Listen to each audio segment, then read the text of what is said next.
ഈശോ തെളിവെള്ളം എന്ന സ്ഥലത്ത് സമാപനം. 1945 മാർച്ച് 17. കർത്താവിനെൻ്റെ മക്കളെ, ശുദ്ധീകരണ തിരുനാൾ വന്നിരിക്കുന്നു. ലോകത്തിൻ്റെ പ്രകാശമായ ഞാൻ ആ തിരുനാൾ നന്നായി ആഘോഷിക്കുന്നതിനുള്ള അത്യാവശ്യ ഒരുക്കം നൽകി നിങ്ങളെ അയക്കുന്നു. തിരുനാളിലെ ആദ്യത്തെ ദീപം ഞാനാണ്. അതിൽ നിന്ന് മറ്റെല്ലാ ദീപങ്ങളും നിങ്ങൾ കത്തിക്കണം.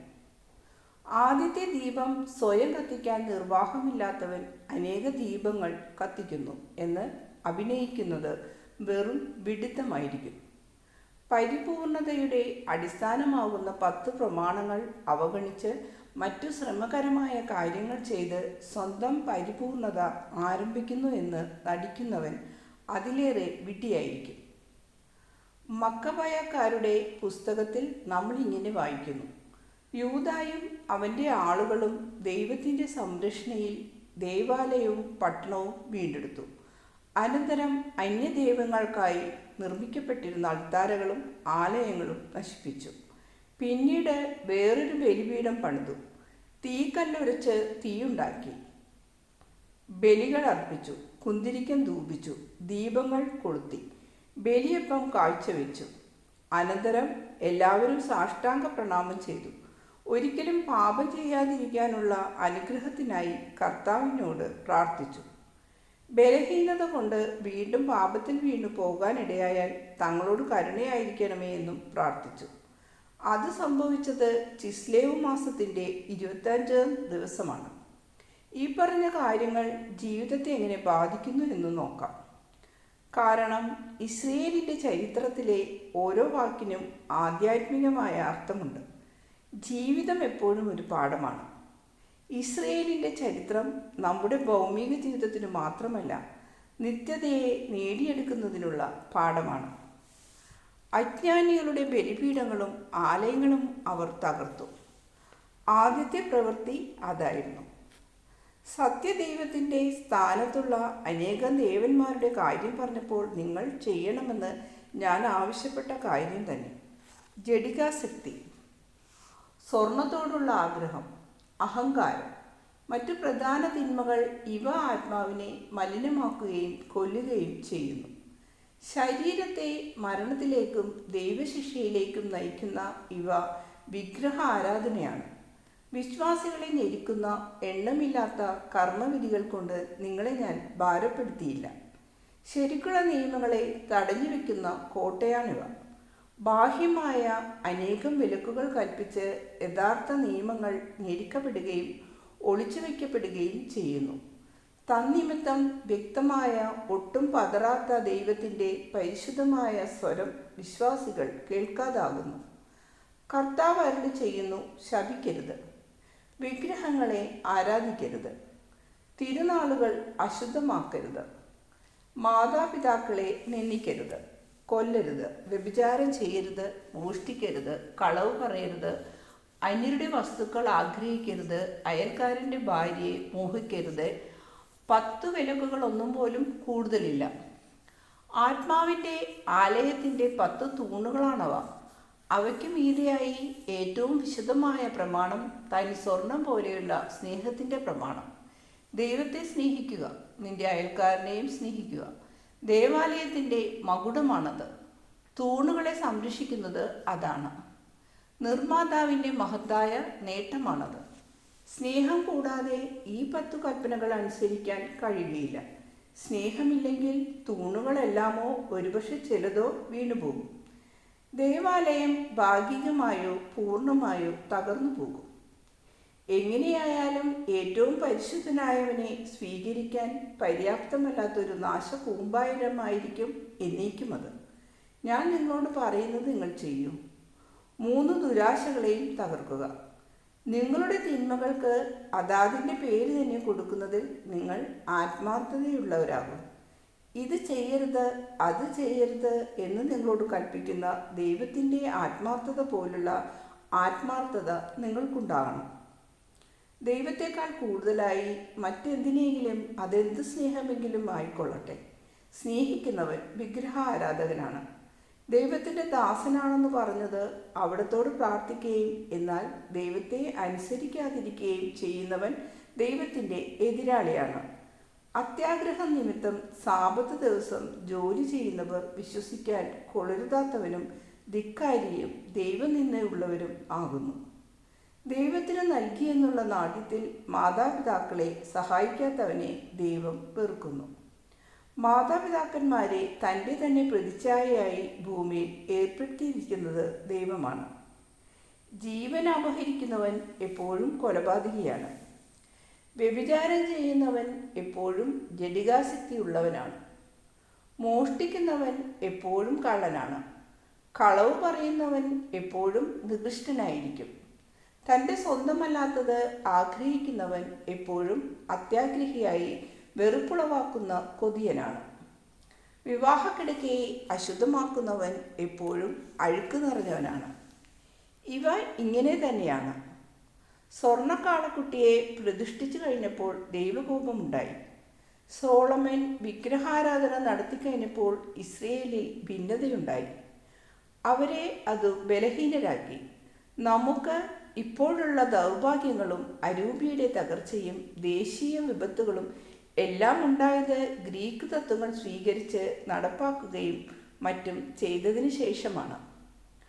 അന്തിയോക്സ് എപ്പിഫാനസിൻ്റെ കീഴിൽ ഏതാനും അയോഗ്യരായ യൂതന്മാരാണിത് ചെയ്തത്. ദൈവത്തിൻ്റെ കപടദാസന്മാരായ നാദാബും അബിഹുവും യഹോവയാൽ ശിക്ഷിക്കപ്പെട്ട കാര്യം നിങ്ങളെ ഞാൻ ഓർമ്മിപ്പിക്കുന്നു. സാബത്ത് ദിവസം മന്ന വിശുദ്ധമായിരുന്നില്ല എന്നോർക്കുക. കാമിനെയും അബ്സലോമിനെയും സ്മരിക്കുക. ഊറിയക്കെതിരെ ദാവീദും അബ്നോണിനെതിരെ അബ്സലോമിൻ്റെയും അബ്നോണിൻ്റെയും മധ്യവും മോഷ്ടാവായിരുന്ന ഹെലിയോഡാറസിൻ്റെ വിധിയും സൈമണിൻ്റെയും മെനാലാവസിൻ്റെയും മരണവും ഞാൻ ഓർക്കുകയാണ്. സൂസന്നക്കെതിരെ കള്ളസാക്ഷി പറഞ്ഞ ദുഷ്ടരായ 2 പ്രമാണികളുടെ നിന്ദ്യമായ അന്ത്യം ഞാൻ നിങ്ങളെ അനുസ്മരിപ്പിക്കുന്നു. ഇങ്ങനെ അവസാനമില്ലാത്ത വിധം അനവധി ഉദാഹരണങ്ങൾ പറയാൻ കഴിയും. എന്നാൽ നമുക്ക് വീണ്ടും മക്കബായരുടെ കാര്യത്തിലേക്ക് തിരിച്ചു പോകാം. അനന്തരം അവർ ദേവാലയത്തെ ശുദ്ധീകരിച്ചു. ഞാൻ നശിപ്പിക്കുന്നു എന്ന് മാത്രം പറഞ്ഞാൽ പോരാ, ഞാൻ വിശുദ്ധീകരിക്കുന്നു എന്നും പറയേണ്ടത് ആവശ്യമാണ്. ഒരു മനുഷ്യൻ ശുദ്ധനാകുന്നത് എങ്ങനെയെന്ന് നിങ്ങളോട് ഞാൻ പറഞ്ഞിരുന്നു. ആത്മാർത്ഥമായ എളിമയുള്ള അനുതാപത്താലാണ് ശുദ്ധനായി തീരുന്നത്. യഥാർത്ഥത്തിൽ അനുതാപമുണ്ടെങ്കിൽ ദൈവം ക്ഷമിക്കാത്തതായി ഒരു പാപവുമില്ല. ദൈവത്തിൻ്റെ കൃപയുടെ ധാരാളതയിൽ വിശ്വാസമുള്ളവരായിരിക്കും. ആ ധാരാളത എന്താണെന്ന് നിങ്ങൾക്ക് മനസ്സിലാക്കാൻ കഴിഞ്ഞെങ്കിൽ. ലോകത്തിലെ സകല പാപങ്ങളും നിങ്ങളുടെ മേലുണ്ടായാലും ദൈവത്തിൽ നിന്ന് നിങ്ങൾ ഓടി അകലുകയില്ല. നേരെ മറിച്ച് ദൈവത്തിൻ്റെ കാൽക്കലേക്ക് നിങ്ങൾ ഓടിച്ചെല്ലും. കാരണം മനുഷ്യൻ പൊറുക്കാത്തത് നല്ലവനായ ഏറ്റവും നല്ലവനായ അവന് മാത്രമേ പൊറുക്കാൻ കഴിയുകയുള്ളൂ. അവർ വേറൊരു ബലിപീഠം പണിതു. ഓ, കർത്താവിനെ ചതിക്കാൻ ശ്രമിക്കരുത്. നിങ്ങളുടെ പ്രവൃത്തികളിൽ കാപട്യമുണ്ടാകരുത്. ദൈവത്തെയും ധനത്തെയും ഒരുമിച്ച് ചേർക്കരുത്. അങ്ങനെ ചെയ്താൽ ഒരു ശൂന്യമായ ബലിപീഠമായിരിക്കും നിങ്ങളുടേത്. ദൈവത്തിൻ്റെ ബലിപീഠം ശൂന്യമായിരിക്കും. പഴയ ബലിപീഠത്തിൻ്റെ അംശങ്ങൾ ഉണ്ടെങ്കിൽ പുതിയത് പണിതിട്ട് കാര്യമില്ല. ഒന്നുകിൽ ദൈവം അല്ലെങ്കിൽ വിഗ്രഹം, നിങ്ങൾ തന്നെ നിശ്ചയിച്ചു കൊള്ളുക. അവർ തീക്കല്ലും ഗന്ധകത്തിരിയും ഉപയോഗിച്ച് തീ കത്തിച്ചു. ദൈവത്തിൻ്റേത് മാത്രമായിരിക്കും എന്നുള്ള ഉറച്ച തീരുമാനമാണ് തീക്കല്ല്. ദൈവത്തിൻ്റെ മനസ്സിൽ നിന്ന് നിന്റെ പാപങ്ങളെക്കുറിച്ചുള്ള ഓർമ്മ പോലും മായ്ച്ചു കളയാനുള്ള ആഗ്രഹമാണ് ഗന്ധകത്തിരി. ഇത് രണ്ടും കൂടെ ചേർന്ന് കഴിയുമ്പോൾ തീ കത്തുന്നു. സ്നേഹം കാരണം സ്വന്തം പിതാവിന് ദുഃഖം വരുത്തിയ മകൻ പിന്നീട് മാന്യമായ ജീവിതം നയിച്ച് അദ്ദേഹത്തെ സന്തോഷിപ്പിക്കാൻ ശ്രമിക്കുമ്പോൾ പിതാവിനെ സ്നേഹിക്കുകയാണ് ചെയ്യുന്നത്. മുൻപ് കണ്ണീരിന് കാരണമായവൻ ഇപ്പോൾ സന്തോഷത്തിന് കാരണമാകാൻ ആഗ്രഹിക്കുന്നു. ഇത്രയുമായി കഴിയുമ്പോൾ നിങ്ങൾക്ക് ബലിയർപ്പിക്കാം, കുന്തിരിക്കം ധൂപിക്കാം, ദീപങ്ങൾ കൊളുത്താം, അപ്പം കാഴ്ചവെക്കാം. ബലികൾ ദൈവത്തിന് സ്വീകാര്യമാകും. പ്രാർത്ഥനകൾ പ്രീതിജനകമായിരിക്കും. അൾത്താര ശരിക്കും പ്രകാശിതമാകും. അനുദിനം അർപ്പിക്കുന്ന കാഴ്ചകൾ കൊണ്ട് ബലിപീഠത്തിൽ ഭക്ഷണം സമൃദ്ധമായി ഉണ്ടാകും. ഞങ്ങളുടെ സംരക്ഷകനായിരിക്കണമേ എന്ന് പ്രാർത്ഥിക്കാം. കാരണം അവൻ ഞങ്ങളുടെ സ്നേഹിതനായിരിക്കും. എന്നാൽ അവൻ്റെ കരുണ അതിനായി കാത്തു നിൽക്കുന്നില്ല.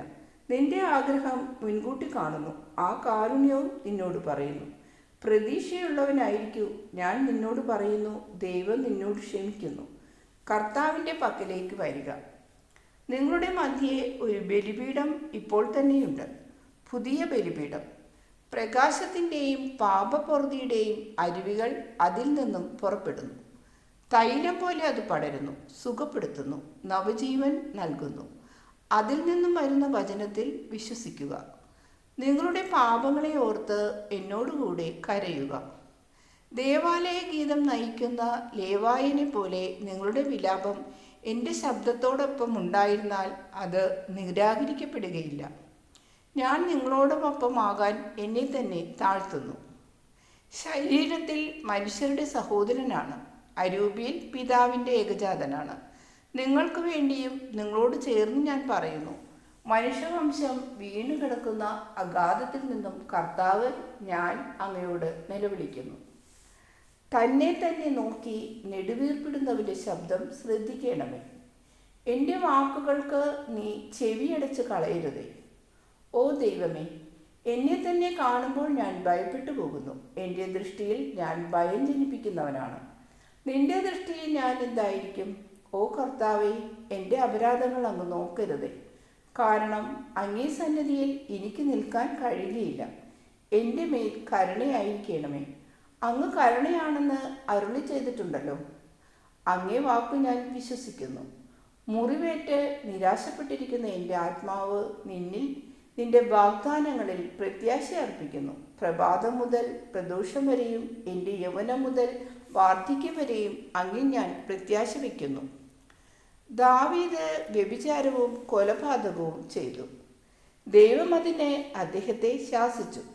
എന്നാലും എന്നോട് കരുണ തോന്നണമേ, എന്നോടുള്ള ആദരവ് നിമിത്തമല്ല, പിന്നെയോ അളവില്ലാത്ത അവിടുത്തെ കരുണയുടെ മഹത്വത്തിനായി എന്നോട് കരുണ കാണിക്കണമേ എന്ന് പ്രാർത്ഥിച്ചപ്പോൾ ദാവീദിനോട് ദൈവം ക്ഷമിച്ചു. അങ്ങേ കാരുണ്യത്താൽ എൻ്റെ പാപം തുടച്ചു നീക്കണമേ. അവിടുത്തെ നന്മയുടെ അഗാധത്തിൽ നിന്നെടുക്കുന്ന ജലത്തിനല്ലാതെ വേറൊരു ജലത്തിനും എൻ്റെ ഹൃദയത്തെ കഴുകി വെടിപ്പാക്കുവാൻ കഴിയുകയില്ല. എൻ്റെ അനീതിയിൽ നിന്ന് എന്നെ കഴുകി എൻ്റെ മാലിന്യങ്ങളിൽ നിന്ന് എന്നെ ശുദ്ധനാക്കണമേ. പാപം ചെയ്തു എന്നത് ഞാൻ നിഷേധിക്കുന്നില്ല, പോരാ, എൻ്റെ പാപങ്ങൾ ഞാൻ ഏറ്റുപറയുന്നു. എന്നെ കുറ്റപ്പെടുത്തുന്ന സാക്ഷിയെപ്പോലെ അവ എപ്പോഴും എൻ്റെ മനസ്സിലുണ്ട്. എൻ്റെ അയൽക്കാരനെതിരായും എനിക്ക് തന്നെ എതിരായി ഞാൻ ദ്രോഹം ചെയ്തു. എന്നാൽ അങ്ങേക്കെതിരായി ഞാൻ പാപം ചെയ്തല്ലോ എന്നോർത്ത് കൂടുതലായി അനുതപിക്കുന്നു. അവിടുത്തെ വാക്കുകളിൽ അങ്ങ് നീതിയുള്ളവനാണ്. എല്ലാ മാനുഷിക ശക്തികളുടെയും ഉപരിയായിട്ടുള്ള അവിടുത്തെ നീതി വിധികളെ ഞാൻ ഭയപ്പെടുന്നു. എന്നാൽ നിത്യനായ ദൈവമേ, ഞാൻ പാപിയായിട്ടാണ് ജനിച്ചതെന്നും എന്നെ ഗർഭം ധരിച്ചവൾ പാപിനിയാണെന്നും ഓർക്കണമേ. എന്നാൽ നീ എന്നെ അധികമായി സ്നേഹിച്ചു. നിന്നെ തന്നെ എനിക്ക് വെളിപ്പെടുത്തുകയും ജ്ഞാനത്തെ എൻ്റെ ഗുരുവായി നൽകുകയും ചെയ്തു. അവിടുത്തെ മഹനീയ സത്യത്തിൻ്റെ രഹസ്യങ്ങൾ അങ്ങനെ എനിക്ക് വെളിപ്പെടുത്തി. ഇത്രയധികം എനിക്ക് ചെയ്ത നിന്നെ ഞാൻ ഭയപ്പെടണമോ? വേണ്ട, നിന്നെ ഞാൻ ഭയപ്പെടുന്നില്ല. ദുഃഖത്തിൻ്റെ കയ്പ് എൻ്റെ മേൽ തളിക്കണമേ. അപ്പോൾ ഞാൻ ശുദ്ധിയുള്ളവനാവും. കണ്ണീരുകൊണ്ട് എന്നെ കഴുകണമേ. അപ്പോൾ ഞാൻ മലയിലെ മഞ്ഞുപോലെയാകും. അങ്ങേ സ്വരം ഞാൻ കേൾക്കട്ടെ. എളിമപ്പെടുത്തപ്പെട്ട നിന്റെ ദാസൻ സന്തോഷിക്കും. കാരണം എന്നെ നീ ശാസിക്കുകയാണെങ്കിലും നിന്റെ സ്വരം എനിക്ക് സന്തോഷവും ആനന്ദവുമാണ്. എൻ്റെ പാപങ്ങളിലേക്ക് നിന്റെ മുഖം തിരിക്കണമേ. അപ്പോൾ നിന്റെ കണ്ണുകൾ എൻ്റെ മാലിന്യങ്ങളെ മാറ്റിക്കളയും. നീ എനിക്ക് തന്ന ഹൃദയം സാത്താനും എൻ്റെ മാനുഷിക ബലഹീനതയും കൂടെ അശുദ്ധമാക്കി. ശുദ്ധിയുള്ള ഒരു ഹൃദയം എന്നിൽ സൃഷ്ടിക്കണമേ. നിന്റെ ദാസൻ്റെ ഉള്ളിലുള്ള അഴിമതികളെല്ലാം നശിപ്പിക്കണമേ. ചൊവ്വുള്ള അരൂപി മാത്രം എന്നിൽ ഭരണം നടത്തട്ടെ. അങ്ങേ സന്നിധിയിൽ നിന്നെന്നെ ബഹിഷ്കരിക്കരുതേ. അങ്ങേ സ്നേഹം എന്നിൽ നിന്നും എടുത്തു കളയരുതേ. കാരണം നിന്റെ സംരക്ഷണം മാത്രമാണ് എൻ്റെ ആത്മാവിൻ്റെ ആഭരണം. വിനീതമാക്കപ്പെട്ട എൻ്റെ ഹൃദയത്തിൻ്റെ സർവാധികാരിയായ അങ്ങേ അരൂപിയാണ്. ജനങ്ങളുടെ ഇടയിൽ ഞാനങ്ങേ ദൂതനായി അവരോടിങ്ങനെ പറഞ്ഞുകൊള്ളട്ടെ: കർത്താവ് എത്ര നല്ലവനാണെന്ന് കാണുക, അവൻ്റെ വഴികളിലൂടെ നടക്കുക. അപ്പോൾ എന്നെപ്പോലെ നിങ്ങളും അനുഗ്രഹീതരാകും. മനുഷ്യരുടെ അവജ്ഞ മാത്രമായ ഞാൻ എന്നിൽ പുനരുദ്ധരിക്കപ്പെട്ട കൃപയാൽ അവൻ്റെ പുത്രനായി തീരുകയാണ്. അങ്ങനെ പാപി അവിടുത്തെ പക്കലേക്ക് പിന്തിരിയും. രക്തവും മാംസവും എന്നിൽ തിളക്കുകയും എൻ്റെ ഉള്ളിൽ ബഹളം വയ്ക്കുകയും ചെയ്യുന്നു. എൻ്റെ ആത്മാവിൻ്റെ രക്ഷയായ കർത്താവേ, അവയിൽ നിന്നും എന്നെ രക്ഷിക്കണമേ. അപ്പോൾ അങ്ങേ സ്തുതികൾ ഞാൻ പാടും. എനിക്കറിഞ്ഞുകൂടായിരുന്നു, എന്നാൽ ഇപ്പോൾ ഞാൻ മനസ്സിലാക്കിയിരിക്കുന്നു. മുട്ടാടുകളുടെ ബലിയല്ല അവിടുന്ന് ആഗ്രഹിക്കുന്നത്, പിന്നെയോ തകർന്ന മറ്റൊരു ഹൃദയത്തിൻ്റെ ദഹന ബലിയാണ് അങ്ങ് ആവശ്യപ്പെടുന്നത്. പൊട്ടിത്തകർന്ന ഒരു ഹൃദയമാണ് ആടുകളുടെ ബലിയേക്കാൾ അവിടത്തേക്ക് പ്രീതികരമായത്. കാരണം അവിടത്തേക്ക് വേണ്ടിയാണ് ഞങ്ങളെ അങ്ങ് സൃഷ്ടിച്ചത്. ഞങ്ങൾ അത് ഓർത്തുകൊണ്ട് നിൻ്റേത് നിനക്ക് തിരിച്ചു തരണമെന്ന് നീ ആവശ്യപ്പെടുന്നു. എന്നോട് കരുണ തോന്നണമേ. അവിടുത്തെ വലിയ നന്മയിൽ എൻ്റെ ജെറുസലേമിനെ, എൻ്റെയും നിൻ്റെയും ജെറുസലേമിനെ പണിയണമേ. ശുദ്ധീകരിക്കപ്പെട്ട പാപപ്രതി നൽകപ്പെട്ട ഒരാത്മാവിനെ എന്നിൽ ഉളവാക്കണമേ. ബലികളും കാഴ്ചകളും പാപപൂർത്തിക്കായുള്ള ദഹനബലികളും കൃതജ്ഞതാ സ്തോത്രത്തിൻ്റെയും സ്തുതിയുടെയും ബലികളും അതിൽ അർപ്പിക്കപ്പെടും. എൻ്റെ സ്നേഹത്തിൻ്റെ സൗരഭ്യത്തോടു കൂടെ ജീവിതത്തിലെ ഓരോ ദിവസവും ഈ അൾത്താരയിൽ നിന്ന് അങ്ങേ പക്കലേക്കുരുന്ന വിശുദ്ധമായ കാഴ്ചവസ്തു ആയിരിക്കട്ടെ. വരൂ, നമുക്ക് കർത്താവിൻ്റെ പക്കലേക്ക് പോകാം. ഞാൻ മുൻപിൽ, നിങ്ങൾ പിറകിലും. നമുക്ക് നല്ല ശുദ്ധജലമുള്ളിടത്തേക്ക്, വിശുദ്ധമായ മേച്ചിൽപ്പുറങ്ങളിലേക്ക്, ദൈവത്തിൻ്റെ നാട്ടിലേക്ക് പോകാം. കഴിഞ്ഞു പോയതെല്ലാം മറക്കുക. ഭാവിയെ നോക്കി പുഞ്ചിരി തൂകുക. ചതുപ്പ് നിലങ്ങളെക്കുറിച്ച് ഉത്കണ്ഠയുണ്ടാകരുത്. നക്ഷത്രങ്ങളെ നോക്കുക. ഞാൻ അന്ധകാരമാണെന്ന് പറയേണ്ട, ദൈവം പ്രകാശമാണെന്ന് പറയുക. ഞാൻ വന്നിരിക്കുന്നത് സമാധാനം നിങ്ങളെ അറിയിക്കാനാണ്, എളിയവർക്ക് സദ്വാർത്ത നൽകാനാണ്, വളരെ കാര്യങ്ങളാൽ തകർന്നിരിക്കുന്ന ഹൃദയങ്ങളെ സുഖപ്പെടുത്താനാണ്, എല്ലാ അടിമകൾക്കും സ്വാതന്ത്ര്യം പ്രഖ്യാപിക്കാനാണ്. ഒന്നാമതായി മാമോൻ്റെ അടിമകൾക്ക് സ്വാതന്ത്ര്യം പ്രസംഗിക്കാനാണ്. ജഡികാസക്തിയുടെ അടിമകളെ തടവുകളിൽ നിന്ന് സ്വതന്ത്രരാക്കാനാണ്. ഞാൻ നിങ്ങളോട് പറയുന്നു, കൃപയുടെ വർഷം ഇതാ വന്നിരിക്കുന്നു. നിങ്ങൾ പാപികളാണെന്ന് അറിയുന്നതിനാൽ ദുഃഖിച്ച് നിങ്ങൾ കരയേണ്ട. ദൈവരാജ്യത്തിൽ നിന്ന് ബഹിഷ്കൃതരായ നിങ്ങൾ കരയേണ്ട. നിങ്ങളുടെ ചാരത്തിൻ്റെ സ്ഥാനത്ത് ഞാൻ സ്വർണം വിതറും, നിങ്ങളുടെ കണ്ണീരിൻ്റെ സ്ഥാനത്ത് തൈലം പൂശും. കർത്താവിൻ്റെ സന്നിധിയിൽ നിങ്ങളെ അർപ്പിക്കാൻ ഏറ്റവും വിശിഷ്ടമായ വസ്ത്രങ്ങൾ നിങ്ങളെ ഞാൻ അണിയിക്കും.